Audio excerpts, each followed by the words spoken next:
Најпрво, дали како реформатори вие се повлекувате од идејата да ги направите реформите во партијата и што да очекуваме во наредниот период во однос на ова прашање и во однос на изјавата вчера која ја дадовте дека всушност ги го повикувате целиот народ да се обедини. Зашто да се обедини?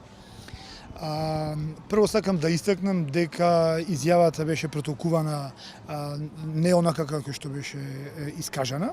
Реформите не само што не престануваат, реформите ќе продолжат со уште пожестоко темпо, се до исполнување на нивната целосна и конечна цел, а тоа е комплетно реформирање, суштинско реформирање на ВМРО ДПМН. Повикот за обединување се однесува на повик за обединување на сите граѓани на Република Македонија, кои се припадници на конзервативната или демохристијанска идеологија, или кои го почитуваат делото и идејата на организацијата, да се обединат зад процесот на целосни реформи на ВМРО ДПМН, а не зад актуелното раководство на ВМРО ДПМН. Ме интересира дали го признавате Никола Груевски како легитимен председател на ВМРО ДПМН на партијата чиј член сте и вие? Никола Груевски за нас е нелегитимен председател избран на приватен конгрес во Куманово пред 2 години, мислам дека беше, конгрес на кој мнозинството делегати беа лични пријатели, фамилиарни другари негови, делегати кои он ги назначи и кои го избраа него за лидер.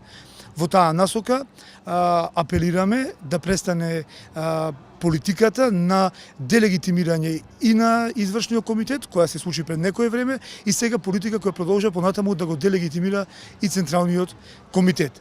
Од друга страна, Никола Груевски својот легитимитет го губи и со самото негово оптеретување на целата партија и со прашањето на СЈО или основното јавно обвинителство, напуштајќи ги националните интереси на македонскиот народ и не давајќи јасни концизни ставови по националните прашања од национален интерес, а цело време криејќи се зад идејата, криејќи се зад ВМРО ДПМН во полемиките или во процесите кои се отворени во некои институции во Република Македонија. Трето, кое е многу битно да го напоменеме, е тоа дека продолжувањето на функционирањето на Никола Груевски како лидер на ВМРО ДПМН е во интерес на СДСМ и само во интерес на СДСМ, бидејќи со неговиот негативен имидж кој се создаде во блиското минато, па и во подалечното, остава простор да и мобилизира отприлика 150.000 граѓани да гласаат за СДСМ. Они не се за СДСМ, меѓутоа поради Никола Груевски се мотивирани да гласаат за СДСМ. Ме интересира, се наближуваат исто така и локалните избори. Дали прво вие имате своји кандидатски листи, што ќе се случи со ВМРО ДПМН, што ВМРО ДПМН ќе предложи на овие локални избори?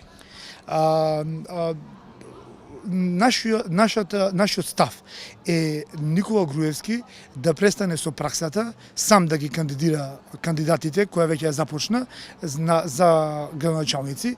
Препоставувам дека намерата е да продолжи тоа и за советнички листи и сметаме дека итно оставаме простор Никола Груевски, неговите лични кандидати да ги предложи на општинските комитети, на местните комитети и доколку истите добијат легитимитет и бидат поддржани од структурите на партијата, може да бидат кандидати на партијата. Нашиот конечен став по однос на тие прашања, односно прашањето за наредните локални избори, ќе биде истакнат ден пред отпочнување на нашата кампања.